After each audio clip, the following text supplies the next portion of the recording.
जय गुरु। परम प्रेममय श्री श्री ठाकुर अनुकूल चंद्रेर रातुल चरणे आमी आमार प्रणाम निवेदन करी।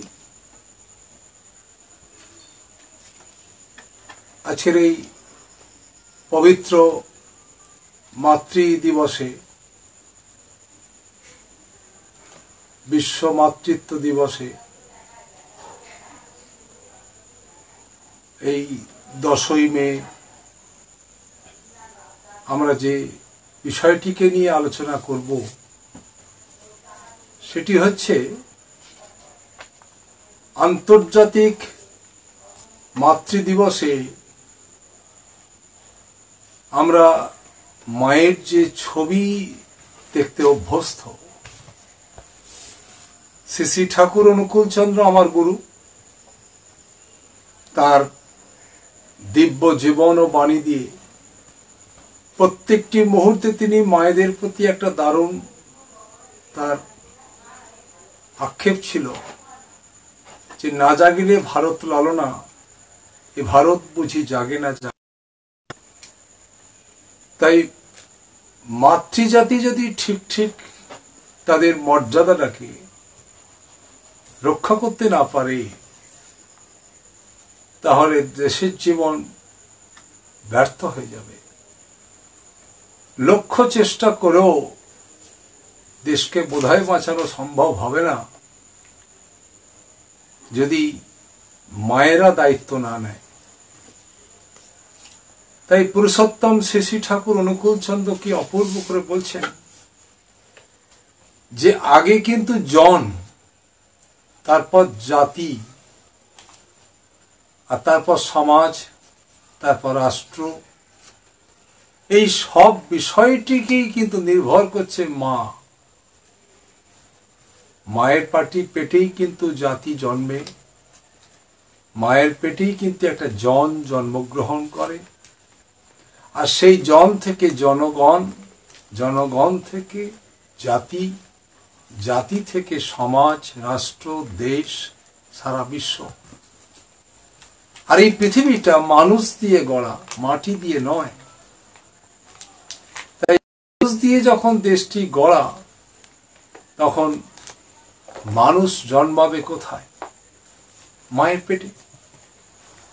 আর সেই মায়ের পেট যত শুদ্ধ হবে, বিশুদ্ধ হবে, ততই কিন্তু ভালো জাতি জন্মাবে, ভালো মানুষ জন্মাবে, বড় মানুষের আবির্ভাব হবে।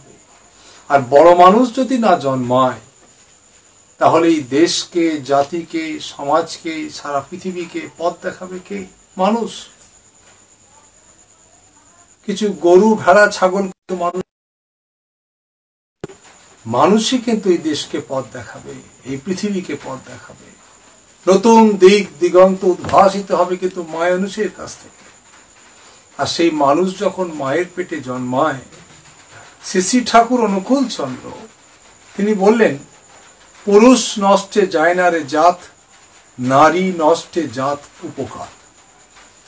অর্থাৎ নারী যদি নষ্ট হয়ে যায়, জাত কুপকাত অর্থাৎ ধ্বংসপ্রাপ্ত হবে। আজকের চিত্র আমরা সারা পৃথিবীময় দেখতে পাই। একটি ছেলে যখন একটি মেয়েকে ধর্ষণ করে, এই ছেলেটি একটা মায়ের পেটেই জন্মায়। একটা মানুষ যখন মানুষকে ঠকায়, গরিবের অন্ন প্রাপ্য তাকে যখন ছিনিয়ে নিয়ে নিজে একটু ভালো থাকবে, নিজে একটু ভালো খাবে, নিজে একটু ভালো পড়বে, এই ভাবনা যখন ভাবে, এ মানুষও কিন্তু মায়ের পেটেই জন্মায়। আবার এই দুর্যোগ মহামারীতে যেভাবে মানুষ সাহায্য করছে মানুষের জন্য, যারা আজকে আমাদের সেবার কাজে লেগেছেন, আজকে মোবাইল খুললেই দেখ যারা আমাদের ঢাল হিসেবে এই মহামারীর ডাক্তার, নার্স, আয়া, যারা সাফাই কর্মী, পুলিশ, প্রশাসন, তারা আজকে মানুষের কাছে গিয়ে যেভাবে সেবা দিচ্ছে, নিজেদের জীবনকে বিপর্যয় করে, নিজেদেরকে চূড়ান্ত মর্মান্তিক দুর্যোগের মাঝখানে ফেলেও তারা নিজেদের প্রাণের চিন্তা না করে মানুষের জন্য ভাবছেন, এরাও কিন্তু মায়ের পেটেই জন্মেছে। তাই মা একটা বড় বিষয়। এই মা যখন মায়ের স্থান থেকে সরে যায়, এই মা যখন তার নিজের জায়গা থেকে তিনি সরে যান, এই মা যখন তার নিজের অস্তিত্ব সম্পর্কে নিজে সচেতন নন, তখন মাতৃজাতির যে অপমান হয়, মাতৃজাতির যে দুর্যোগ ঘনিয়ে আসে, সেটাকে যদি আমরা একটু বিশ্লেষণ করি, একটু অনুশীলন করি, তাহলে বুঝতে পারবো যে আজকে একটি মায়ের ওপর কিন্তু সারা পৃথিবী নির্ভর করছে। সুভাষচন্দ্র বোস গত 23শে জানুয়ারি যার জন্মদিবস সারা পৃথিবীময় পালিত হলো, সেই নেতাজি সুভাষচন্দ্র বোস জন্মেছিলেন কিন্তু একটা মায়ের পেটে। নরেন্দ্রনাথ দত্ত থেকে যিনি স্বামীজি হয়েছিলেন, তিনিও কিন্তু জন্মগ্রহণ করেছিলেন একটা মায়ের পেটে। শিবাজিও জন্মগ্রহণ করেছিলেন একটা মায়ের পেটে। মনীষী আমাদের পৃথিবী, আজও তারা আমাদের কাছে প্রাতঃস্মরণীয়। সবাই কিন্তু জন্মেছিলেন মায়ের পেটে। তাই তখনকার দিনে মা ছিল। আজকে মায়ের বড় অভাব হয়েছে, আজকে মায়ের বড় ক্রাইসিস হয়েছে। আজকে আমরা মা পাই ঠিকই, চারিদিকে বহু মা দেখি, কিন্তু শ্রী শ্রী ঠাকুর অনুকূলচন্দ্র বলছেন, একটি মাকে দেখলে মা মা গন্ধ ছাড়বে। মেয়ে আমার, তোমার চলা, তোমার বলা পুরুষ জনসাধারণের মধ্যে এমন একটা ভাবের সৃষ্টি করবে, যাতে তারা ভক্তি গদগদ চিত্তে মা আমার, জননী আমার বলে অবনত মস্তকে তোমাদেরকে প্রণাম জানায়। আজকে মাতৃ জাতির যে মা মা গন্ধ, সেই গন্ধ কিন্তু আর আমরা পাই না। একটি মাকে দেখলেই তাকে মা বলতে ইচ্ছা করবে, এই জায়গা থেকে আমরা সরে যাচ্ছি।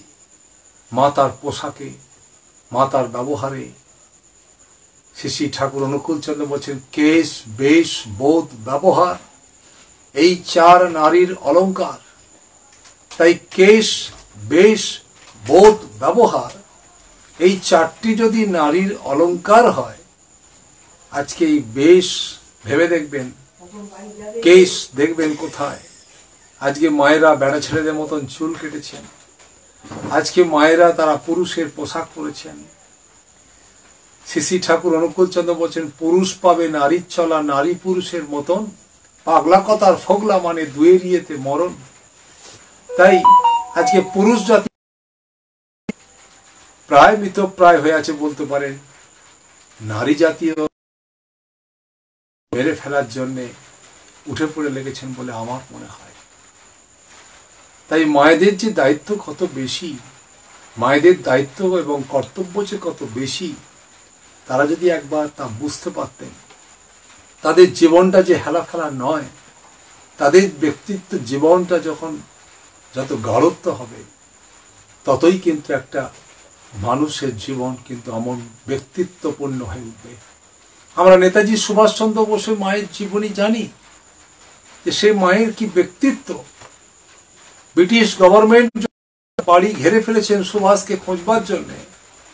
মাকে সে যখন তারা চার্জ করছেন, তারা যখন মাকে প্রশ্ন করছেন, মা আপনি বলুন যে নেতাজি সুভাষচন্দ্র বোস, তাকে আপনি কোথায় লুকিয়ে রেখেছেন। সেদিন মা বলেছিলেন, শুনতে পাই, মা বলেছিলেন, আমি ব্রিটিশ তোমাকে জিজ্ঞেস করছি, তুমি বলো। ব্রিটিশ পুলিশ তোমাকে আমি প্রশ্ন করছি, তুমি বলো যে তুমি আমার সুভাষকে কোথায় লুকিয়ে রেখেছ। তোমরা আমার সুভাষকে কোথায় লুকিয়ে রেখেছো বলো।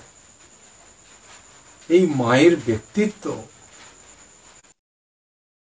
অমন করে সুভাষকে পৃথিবীর বুকে নামিয়ে আনতে পারে। তাই একটা মা যা পারে, পৃথিবীর বুকে আর কেউ তা পারে না। মায়ের পেটে ছেলে হয়, মায়ের পেটে মেয়ে হয়, পুরুষ শত চেষ্টা করলেও তার পেটে একটা ছেলেও হবে না, মেয়েও হবে না। তাই মায়ের পেটেই যখন ছেলেও হয়, মেয়েও হয়, সেই মা কি কম বড়? আজকে যখন মায়েরা 50-50 শেয়ার চায়, আজকে যখন মায়ের, আর তখন আমার গুরু শ্রী শ্রী ঠাকুর অনুকূল চন্দ্র হাসছেন, আর তিনি বলছেন মায়েরা জানে না তাদের জীবনের অধিকার সম্পর্কে, মায়েরা জানে না তাদের জীবন সম্পর্কে। মায়েরা আজকে সমান সমান অধিকারের দাবি করে। মায়েদের পেটে ছেলে হয়, মেয়ে হয়, এটা তো পুরুষকে ঈশ্বর দেয়নি রে। তাই হয়ে গেল।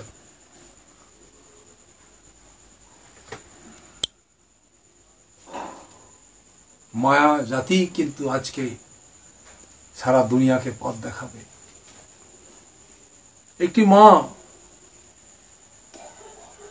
তার ছেলেকে কেমন করে মানুষ করবে, একটি মা তার মেয়েকে কেমন করে মানুষ করবে, এটা মাই জানেন। একটি মাকে দেখি একটা ছেলে, একটা মেয়ে কিন্তু তার জীবনকে তুলতে পারে, গঠন করতে পারে। পুরুষোত্তম শ্রী বলছেন, mother is the first teacher, teacher is the second.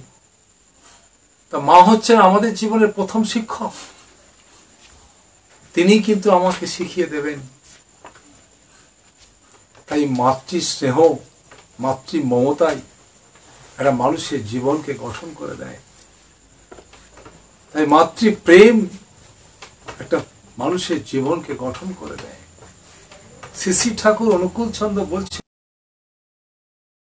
আজকে যখন মায়ের অভাব দেখা দিয়েছে বলে আমি কথাটি দাবি করেছিলাম, সেটি আজকে যখন সারা পৃথিবী, বিশ্বাস করুন, একটু একটু ভালো করে বিবেচনা করে দেখবেন,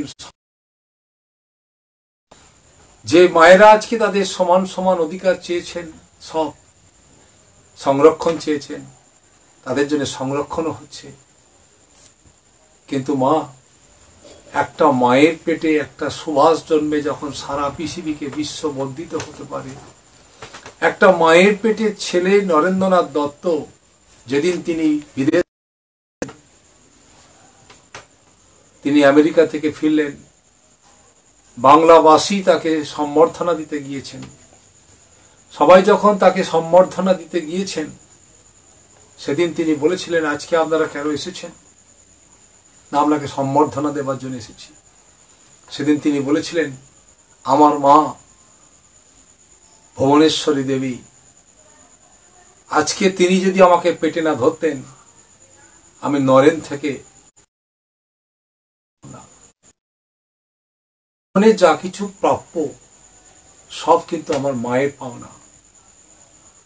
স্বামীজি সেদিন দাবি করেছিলেন, গভীর বিশ্বাসের সঙ্গে তিনি সারা পৃথিবীবাসীকে বলেছিলেন, আপনাদের সকলকে জানাই, প্রত্যেকটা মায়েদের উদ্দেশ্যে বলি, আপনারা যখন আপনাদের গর্ভে সন্তান ধারণ করবেন, তখন আপনারা কি কখনো কোনো মঠ, কোনো মন্দিরে গিয়ে প্রার্থনা করেছেন ঈশ্বরের চরণে, আমার যে দেশ, জাতি, সমাজ, রাষ্ট্রকে পথ দেখাবে? আমার মা সারা প্রত্যেকটি মন্দিরে মন্দিরে গিয়ে দেবতা স্থানে মাথা খুঁড়ে বলেছিলেন, আমার পেটে একটা ছেলে হোক, যে দেশ, জাতি, সমাজ, রাষ্ট্রের কল্যাণে লাগবে। তাই আমার মায়ের এই প্রার্থনা বোধহয় সার্থক হবার পথে। তাই আজকে যা কিছু আমার উন্নতি, সবের মূলে কিন্তু আমার মা। তাই মায়ের প্রতি গর্ব। আর শ্রী ঠাকুর বলছেন, মাতৃভক্তি একটা মানুষকে কৃতি করতে পারে। সেই মায়ের প্রতি ভক্তি যত গাঢ়ত্ব বাড়বে, ততই কিন্তু একটা সন্তান কৃতি হবে। আমার গুরু শ্রী ঠাকুর অনুকূল চন্দ্র বললেন, মাতৃভক্তি অটুট যত, সেই ছেলে হয় কৃতি তত। পিতায় শ্রদ্ধা, মায়ে টান, সেই ছেলে হয় সম্ভব প্রাণ। শ্রী ঠাকুর অনুকূল চন্দ্র, ছেলে জন্মাবার কত আগেই, অর্থাৎ মায়ের পেটে তার শিক্ষার অবস্থাপনা শুরু হয়ে যায়। একটা মা কেমন সন্তান পেটে আনবেন, তার ছোটবেলাকার চিন্তা ভাবনা চলন চরিত্রই তা এঁকে দেয়। তাই মায়েদের নিজস্ব জীবন সম্পর্কে যদি একটু সচেতন হন, তাহলে জাতি টিকবে, দেশ টিকবে, রাষ্ট্র টিকবে, সমাজ টিকবে। পুরুষোত্তম শ্রী শ্রী ঠাকুর অনুকূল চন্দ্র বললেন, মায়েরাই আবার নতুন করে পথ দেখাতে পারে। আজকে মা দুর্গার পুজো হয়, মা লক্ষ্মীর পুজো হয়, মা সরস্বতীর পুজো হয়, মা মনসার পুজো হয়, মা আবার জগদ্ধাত্রী রূপে পুজো পান, মা আমার উমা রূপে পুজো পান। আজকে দেখবেন যত দেবদেবী আছে সবচেয়ে বেশি দেখবেন নারী দেবতার পুজো হয় বেশি। কেন? তারা পূজা পেয়েছিলেন, তারা সম্বর্ধনা পেয়েছিলেন। তাই আগেকার দিনের মায়েরা তুলসীতলায় গিয়ে প্রদীপ জ্বেলে তারা সবার মঙ্গল প্রার্থনা করত। তারা সবার মঙ্গলের জন্য তারা ভাবত, সংসারের মঙ্গল ভাবত, স্বামী দেবর যা জাওয়ালি ননদ গরু ছাওয়ালের মঙ্গল ভাবত। পুরুষোত্তম শ্রী শ্রী ঠাকুর অনুকূল চন্দ্র বলছেন, তখনকার দিনের মায়েরা তারা এমন করেই, তাদের ভেতরে লেখাপড়া হয়তো খুব বেশি ছিল না, তাদের ভেতরে ছিল শ্রদ্ধা। তাই আমার গুরু শ্রী শ্রী ঠাকুর অনুকূল চন্দ্র বলছেন, স্বামীতে স্ত্রীর নেই কো নিষ্ঠা, স্ত্রীতে স্বামীর নেই কো টান, এমনতর চলন যাদের শ্রদ্ধাহারা হয় সন্তান। একটি মা বিয়ের পর স্বামীর ঘরে যায়, আর এই স্বামীর ঘরে যাওয়ার পরে তার স্বামী, শ্বশুর, শাশুড়ি, দেবর, ননদ সকলকে নিয়ে ঘর করতে করতে তিনি ক্লান্ত হয়ে পড়ছেন প্রতিটি মুহূর্তে, কিন্তু কোনো ক্লান্তি নেই। এই সমস্ত ক্লান্তির মধ্যে সেবা দেওয়ায় যে আনন্দ প্রীতি, তাতে তাকে কেউ ক্লান্তি তাকে অবশ করতে পারেনি। আর এই মাটি বিয়ের পর থেকে বাপের বাড়ি যেতে পারেননি। তার মা তাকে দেখতে চেয়েছেন, বাবাকে বললেন, তুমি কদিন মেয়েটাকে একটু নিয়ে এসো না গো শ্বশুর ঘর থেকে আমার ঘরে, দুদিন মেয়েটাকে একটু দেখব, মনটা জুড়িয়ে যাবে। বাবা তিনি তো পুরুষ মানুষ, পাথরের মতন সহ্য করছেন, মেয়ে তার বাড়ি থেকে চলে গেছে বিয়ে হয়ে।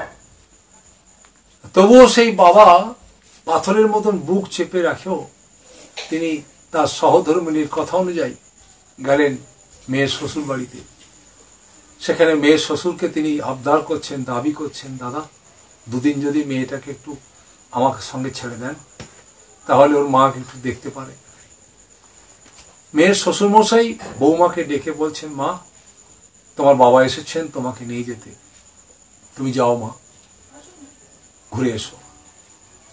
প্রত্যেকটা মেয়েরই দেখবেন বাপের বাড়ি যাওয়ার জন্য তার একটু মনটা আকুপাকু করে, বাপকে দেখার জন্য, মাকে দেখার জন্য। যাদের ছেড়ে চলে এসেছে, যে বাড়িতে বড় হয়েছে, লালিত পালিত হয়েছে, সেখানে যাওয়ার জন্য মনটা আকুপাকু করেই। তা সেই মাটিও তার ব্যতিক্রম নয়, তার মনে একটু দেখা হবে, বাবার সঙ্গে বাপের বাড়ি যাব। হাতের কাজগুলো তাড়াতাড়ি সেরে নিয়েছেন, শ্বশুরকে প্রণাম করতে গিয়েছেন, গিয়ে বলছেন, বাবা মুখটা তুলুন, একটু প্রণাম করি। শ্বশুরের চোখে জল, শ্বশুরের চোখে জল দেখে আঁচল দেখে মুছিয়ে দিয়ে বলছে, বাবা আপনি কাঁদছেন কেন? তখন বলছেন, বৌমা আজ থেকে 30-32 বছর আগে আমার জন্মদাত্রী চলে গেছে মা, তাই আমি মা হারিয়ে ফেলেছিলাম। কিন্তু জানো মা, তুমি আমার বাড়ির বৌমা হয়ে আসার পর থেকে আমার এই হারিয়ে যাওয়া মায়ের দুঃখ মোচন করেছো তুমি আমার। আমি যখন খেতে বসি আমাকে তুমি যেমন করে খেতে দাও মা, যেন মনে হয় আমার মা আমাকে খাইয়ে দিচ্ছে।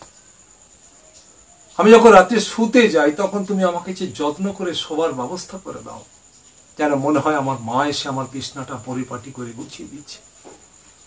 তাই তুমি দুদিন থাকবে না, এই যে বারে বারে আমার জন্য খোঁজ নিচ্ছ, এই দুদিন যে আমি মাতৃহারা হব মা, সে যন্ত্রণায় কষ্ট পাচ্ছি বলেই একটু চোখে জল এসছে। শ্বশুরের চোখের জলটা মুছিয়ে দিয়ে বলছে, বাবা আপনি তো দুদিন ছুটি দিয়েছেন, যাবো আর ফিরবো। বৌমাকে বলছে, মা সাবধানে যেও। বৌমা নেমে যাচ্ছেন, শাশুড়িকে প্রণাম করতে গিয়েছেন। শাশুড়ি বলছেন, মা চলে যাওয়ার প্রণাম করতে হবে না, তেনারও চোখে জল। তিনি বলছেন, বৌমা, তুমি কত রাত না ঘুমিয়ে আমার বাতের ব্যথায় কষ্ট পাই বলে আমাকে মালিশ করে দিয়েছ, আরাম দিয়েছ। কত রাত তুমি ঢুলে পড়ে গিয়েছ আমারই দেহের উপরে, তবুও তুমি ঘুমোতে যাওনি। আমাকে ঘুম পাড়িয়ে দিয়ে আমার মায়ের মতন করে আমাকে স্নেহ দিয়ে আদর করে যত্ন করে ঘুম পাড়িয়ে দিয়ে তারপর তুমি শুতে গেছো মা। তাই দুদিন থাকবে না, বড্ড কষ্ট হচ্ছে না। শাশুড়ির চোখের জলটা মুছিয়ে দিলেন, দিয়ে বলছেন, মা, দুদিনের জন্য যাবো আর ফিরবো। শাশুড়ি চোখের জলে বিদায় দিচ্ছেন বৌমাকে। দেবরকে দেখছেন, দেবরের চোখে জল। তাকে বলছেন, তুমি কাঁদছো কেন?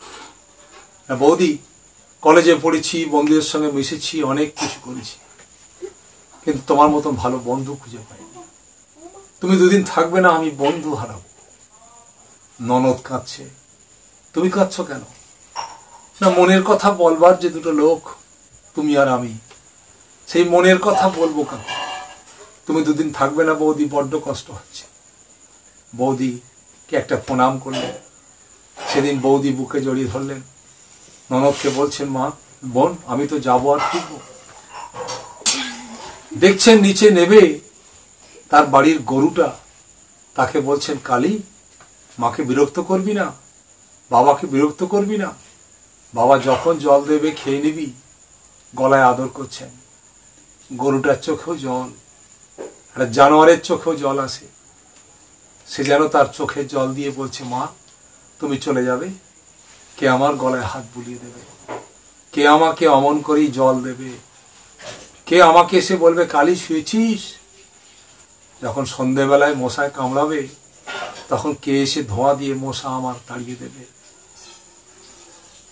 কুকুরটা লালি, তাকে ছোট থেকে মানুষ করেছে শ্বশুর ঘরে। এ বাড়ির বৌমা হয়ে আসার পর থেকে লালির দায়িত্ব তার। সেই লালি কুকুরটাকে বলছে, লালি, ভালো থাকিস, মা যা দেবে খেয়ে নিস, কখনো বিরক্ত করবি না মাকে। কুকুরটা আঁচলটা টেনে ধরে বলছে, তার অনুভূতি চলে যাবে, গেলে কে আমাকে খেতে দেবে? তুমি কখনো আমাকে এঁটো খাওনি মা। তুমি খেতে বসার আগে আমাকে খাইয়ে দিয়ে তারপর তুমি খেতে গেছো। রাত্রিবেলা আমাকে খাইয়ে দিয়ে আমাকে বিছনা করে শুইয়ে দিয়ে গেছো। তুমি থাকবে না, যেন মনে হচ্ছে দুদিন মা থাকবে না। পাখিটা খাঁচাতে রয়েছে, তাকে বলছে, পল্লবী, ভালো থাকিস, সুন্দর থাকিস, মাকে বিরক্ত করবি না, বাড়ির কাউকে বিরক্ত করবি না, খুব বেশি চিৎকার করবি না। পাখিটাও যেন ঝাটপট করতে করতে বলছে, মা, তুমি চলে যাবে, কে আমার সঙ্গে কথা বলবে? কে আমাকে এসে একটু সময় দেবে? কে আমার সঙ্গে একটু সময় কাটাবে? কে আমার জল নেই সেটা দেখবে, ছোলা নেই সেটা দেখবে? তুমি চলে যাচ্ছ মা। ওই মাটি তার বাবার হাত থেকে ব্যাগটা নিয়ে বলছে, বাবা, এ বাড়ি থেকে আমার আর যাওয়া হবে, আমি চলে গেলে। শ্বশুর কাঁদে, শাশুড়ির চোখে জল আসে, দেবর কাঁদে, ননদ কাঁদে, আমার জানোয়ারগুলো কাঁদছে, গরুটা কাঁদছে।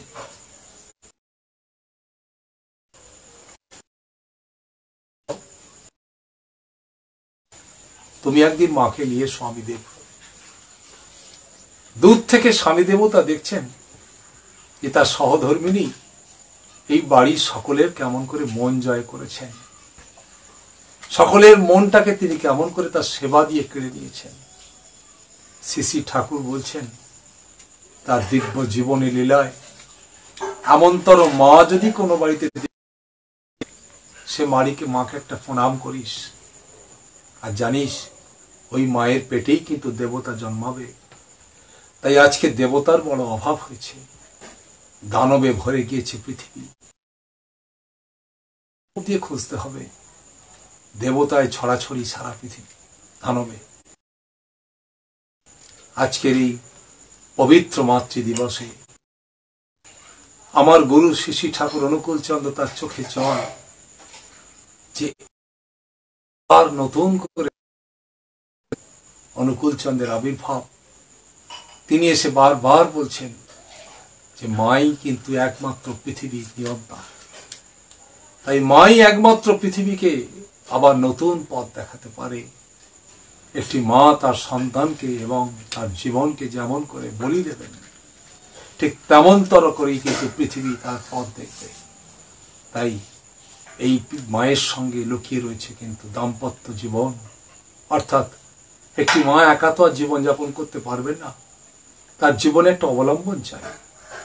যেমন লতানে গাছ একটা অবলম্বন করে বেঁচে থাকে, তিনি একটি মায়ের জীবনেও কিন্তু অবলম্বন প্রয়োজন। আর সেই অবলম্বন হচ্ছে তার স্বামী। একটি মা তার জীবনে তার স্বামীকে যেমন করে তিনি পছন্দ করবেন, যে ব্যক্তিত্বপূর্ণ স্বামীকে তিনি পছন্দ করবেন, যেমন স্বামীর কাছ থেকে তিনি মেপে নেবেন, তেমনতর মাই এই পৃথিবীর বুকে জীবন দিতে পারবেন। তাই এই সমস্ত বিষয়ের মধ্যে রয়েছে কিন্তু একটা মায়ের জীবনের সমস্ত নির্বাচন। তাই পুরুষ নষ্টে চায় না রে জাত, নারী নষ্টে জাত কুপকাত। নারী তার জীবনের শ্রেষ্ঠকে বেছে নেবে। মা দুর্গা তার জীবনের শ্রেষ্ঠকে বেছে নিয়েছিলেন শিব, আর সাবিত্রী তার জীবনের শ্রেষ্ঠকে বেছে নিয়েছিলেন সত্যবান। তাই এদের ইতিহাস কিন্তু সারা পৃথিবী মনে রাখবে, এদের জীবন ইতিহাসে লেখা হবে। সাবিত্রী সত্যবানকে তার পিতৃভক্তি এবং মাতৃভক্তি এই পরিকাঠামোর উপর দাঁড়িয়ে তার স্বামীকে বেছে নিয়েছিলেন। তাই একটি ছেলেকে যখন একটি মা স্বামী রূপে বরণ করবেন, একটি পুরুষকে যখন একটি মা স্বামী রূপে বেছে নেবেন, তখন তার ব্যক্তিত্ব, তার বর্ণ, তার বংশ, তার গোত্র, তার সংস্কৃতি সমস্ত কিছু তার চেয়ে যখন শ্রেষ্ঠ হবে, আর তাকে যখন বরণ করবে, তখনই কিন্তু ওই পুরুষোত্তম শ্রী শ্রী ঠাকুর অনুকূল চন্দ্র তিনি বলছেন যে একটি মা যত তার স্বামীর নেশায় ছুটবে, তাই স্বামীর ঝোঁকে ছুটলে নারী শ্রেষ্ঠ ছেলের মা, ইষ্ট ঝোঁকে ছুটলে পুরুষ প্রজ্ঞা অনুপমা। একটি মানুষ পুরুষ ব্যক্তিত্ব যখন তার ইষ্ট অর্থাৎ মঙ্গলকে বহন করার জন্য সে পাগল হয়ে উঠবে, মঙ্গল যজ্ঞে আহুতি দিয়ে তার জীবনকে বহন করবে, মঙ্গল প্রতিষ্ঠায় আহুতি দেবে, সেই ব্যক্তিত্ব একটি নারীকে। আর তেমনতর স্বামীর স্ত্রী তিনি কিন্তু ভালো স্ত্রী হতে পারেন, ভালো মা হতে পারেন, তারই পেট থেকেই কিন্তু দেবতা জন্মাবে। তাই মায়ের পেটেই যুগে যুগে ভগবান জন্মায়। বারে বারে যত ভগবান আবির্ভূত হয়েছেন, মনীষী আবির্ভূত হয়েছেন, মহামানব আবির্ভূত হয়েছেন, সব মায়ের পেটে হয়েছেন। আকাশ থেকে পড়েনি, মাটির তলা থেকেও কিন্তু ওঠেনি। লাঙ্গলের ফলায় কিন্তু মানুষ জন্মায় না, মায়ের পেটেই জন্মায়। সেই মা যত তার জীবনকে সচেতন করতে পারবেন, ততই তাদের জীবন পূর্ণ হবে, পবিত্র হবে। একটি ছেলে একটি কিন্ডারগার্টেন স্কুলে পড়ে, আমি শুনেছি। তা সেই ছেলেটির মা তাকে খাবার করে দিয়েছে, টিফিন করে দিয়েছে, নিয়ে গেছে স্কুলে। তা প্রতিদিন ছেলেটি যখন স্কুল থেকে ফেরে, তখন টিফিনের বক্সে কিছু না টিফিন থাকে। সেদিন কিছুটা টিফিন তো নেই, একদম ছেঁচে পরিষ্কার করে ফেলেছে টিফিন কোট। মা বলছেন, বাবু তুমি আজকে সব খাবার খেয়ে ফেলেছ? তখন সেই ছেলেটি বলছে, না গো মা, আমার সঙ্গে কেষ্ট থাকে, বিষ্টু থাকে, হারান থাকে, আমি ওদেরকে একটু একটু করে দিয়ে খেয়েছি মা। তাই ওদেরও তো আমার খাবার একটু ইচ্ছা হয়। তা বলছে, তোর মা খুব ভালো খাবার করে দিয়েছে, আজকে একটু দিবি? তা সবাইকে দিয়ে খেলাম মা, তাই আজকে কোনো খাবার নষ্ট হয়নি। সেদিন মা তার ছেলের গালে একটি চড় মেরে বলছেন, আমার বাড়ি থেকে যে খাবার যায় সেটা তোমার খাবার জন্যে, সবাইকে বিলিয়ে দেবার জন্য নয়। খেতে না পারলে সে খাবার ফেরত আনবে, কুকুরের মুখে দিয়ে দেবো, কিন্তু এমন করে বন্ধুদের থেকে ছড়িয়ে গিয়ে খাবার জন্য আমার খাবার নয়। ওই মাটি তিনি অন্তরালে তার ছেলেকে শিখিয়ে দিলেন, কাউকে দিয়ে খেতে নেই, একা খেতে হয়। আর এই জীবন থেকে কর্তব্য একটু একটু করে যখন সরে যাচ্ছে, তখন ওই ছেলেটি জীবনে শিখল কাউকে দিয়ে খেতে নেই। এ যখন একটু একটু করে বড় হবে, তখন প্রথম অস্বীকার করবে তার মাকে, তার বাপকে। কেন? দিয়ে খেতে নেই। তাই একটি ছেলে তার মায়ের কোলে শুয়ে আছে। মা আদর করতে করতে বলছে, বাবা তুই অনেক বড় হবি, অনেক বড় মানুষ হবি, অনেক টাকা রোজগার করবি, সেদিন ফ্ল্যাট কিনবি, আর সেই ফ্ল্যাটে আমাকে নিয়ে রাখবি তো বাবা। সেদিন ছেলেটি মায়ের চিবুকে হাত দিয়ে বলছে, মা আমি বিয়ে করব, বউ হবে, একা একা আমি আর আমার বউ থাকবো, তোমার সেখানে জায়গা হবে না মা। মায়ের চোখে জল। মা বলছেন, কেন রে বাবা এমন কথা বললি? তখন বলছেন, মা তুমিও তো আমার ঠাকুমাকে কখনো আমাদের বাড়িতে জায়গা দাওনি, তুমি তো আমার ঠাকুমার কোনোদিন কোনো দায়িত্ব নাওনি মা, তুমি তো আমার দাদুর দায়িত্ব নাওনি মা, তুমি তাদের খোঁজও নাওনি, খবরও নাওনি মা। তাই আমিও যখন বড় হব, তোমরাও তখন বুড়ো হবে, আমি আর আমার স্ত্রী আমরা দুজনে সংসার করব, তোমরা বুড়ো হয়ে যাবে, তোমাদের খবর নিয়ে লাভ কি? ভেবে দেখবেন, মাই ইজ দি ছেলের জীবনের প্রথম শিক্ষক। শিক্ষক হচ্ছে তার অনেক পরে। তাই মা তাকে যেটুকু শিক্ষা দেবে, সেইটুকু শিক্ষাই কিন্তু একটা ছেলের জীবনকে একটু একটু করে সমৃদ্ধ করবে, তার জীবনে বড় হতে সাহায্য করবে। তাই মায়েরা বড় সচেতন হয়ে যদি জীবনে না চলতে পারেন, মায়েরা যদি তাদের ব্যক্তি জীবনে যদি সচেতন হয়ে না চলতে পারেন, প্রত্যেকটা মুহূর্তকে যদি মেপে মেপে না চলতে পারেন, মা মনেই কিন্তু মেজারমেন্ট স্টিক, মা হচ্ছেন কিন্তু মাপন কাঠি। তাই একজন মা তিনি হচ্ছেন মেপে আনবেন, মেপে চলবেন, মেপে করবেন, মেপেই কিন্তু তার জীবন, মাপ দিয়েই কিন্তু একটি মাকে মেপে নেওয়া যাবে। তাই আমার এক পরিচিত মা আমাকে একদিন বললেন, আশিস দা আমার ছেলের বিয়ে হয়েছে, তা আপনি বৌমাকে একদিন এসে একটু দেখে যাবেন। তা আমার সময় কম, আমি যেতে পারিনি। হঠাৎ করে সেই বাড়ির সামনে দিয়ে একদিন যাচ্ছি, তা মাটিকে মনে হলো যে অনেকবার ধরে বলেছেন একবার দেখা করে যাই। তাই মাটিকে ডাকলাম, কলিং বেল টিপলাম, তা ভেতর থেকে মাটি সাড়া দিলেন, আসছি। দরজা খুললেন, খুলে বলছো, বাবা আশিস দা এসেছেন, জয়গুরু, ভালো হয়েছে, আসুন। ভেতরে ঢুকিয়ে নিয়ে গেলেন। তা যখন ভেতরে ঢুকিয়ে নিয়ে গেলেন, আমাকে বারবার বলছেন, ওই সোফায় বসুন, ওই সোফায় বসুন। মানে ওই সোফাটা তার ছেলের বাড়ি থেকে দিয়েছে, শ্বশুর বাড়ি থেকে দিয়েছে, মেয়ের বাপের বাড়ি থেকে দিয়েছে। তো সোফায় বসলাম, বেশ সুন্দর স্প্রিং করা হাই স্প্রিং এর একটা সোফা, তাতে বসে বেশ আনন্দই লাগছিল। এদিকে শাশুড়ি মা, তিনি বৌমাকে ইশারা করেছেন, আশিসদার জন্য একটু ভালো করে চা করে নিয়ে এসো। তা বৌমা চা করে নিয়ে ঢুকছেন, বৌমা চাটি রাখলেন। আমি বৌমাকে বললাম, বৌমা বসো মা। বৌমা বসলেন। তা আমাকে শাশুড়ি মা বলছেন, আশিসদা এই আমার বৌমা, অনেক দেখে শুনে বৌমাকে নিয়ে এসেছি, কেমন লাগছে? তাই বৌমার দিকে তাকিয়ে বললাম, বৌমা তোমাকে কেমন লাগছে আজকে বলতে পারা যাবে না। তা বাড়ির মা, তার শাশুড়ি মা আমাকে বলছেন, আশিসদা আজকে কেন বলবেন না? আজকে বলা যাবে না। আপনার বৌমার পেটের ছেলের যেদিন 26 বছর বয়স হবে, সেদিন আপনার বৌমার পেটের ছেলে যেমন যেমন চলবে, যেমন যেমন আচরণ করবে, চলা বলাই বলে দেয় কেমন মানুষ কিবা চায়, সেদিন আপনার বৌমার পেটের ছেলেই প্রমাণ করবে বৌমা কত ভালো, বৌমা কত সুন্দর। আমার গুরু শ্রী ঠাকুর অনুকূল সুঅন্দর, যার ভেতরটা ভালো সেই নাকি সুন্দর। তাই বৌমা তুমি তোমার পেটের ছেলেকে দিয়ে প্রমাণ দেবে তুমি কত ভালো মা। তোমার বাবার দেওয়া আলমারি, তোমার বাবার দেওয়া খাট, বাবার দেওয়া সোফা, এটা তোমার কিন্তু পরিচয় নয়। তোমার আলমারি নয়, তোমার আলমারিতে কত শাড়ি আছে এটা পরিচয় নয়। তোমার বাবা তোমার পেটে কত বিদ্যে পুরি দিচ্ছেন এটাও কিন্তু তোমার পরিচয় নয়। তোমার পরিচয় তুমি কত ভালো মা হয়েছ। তাই নারীত্ব সার্থক হয় বধূত্বে, বধূত্ব সার্থক হয় না মাতৃত্বে, মাতৃত্ব সার্থক হয় সুসন্তানের জননী হলে। তাই বৌমা তুমি আজ থেকে সাধন ভজন তপস্যা শুরু করো মা, তোমার পেটের ছেলে একদিন প্রমাণ করবে তুমি কত ভালো মা। তাই শুনে বলেছিলেন, কাকু এমন করে কিন্তু কখনো কারোর কাছে শুনবো এটা আশা করিনি। আমি মাটিকে বলেছিলাম, মা গো আমার গুরু শ্রী শ্রী ঠাকুর অনুকূল চন্দ্রের কাছ থেকে শিখেছি মাকে কেমন করে পূজা করতে হয়, মাকে কেমন করে প্রণাম করতে হয়, মাকে কেমন করে ভক্তি করতে হয়।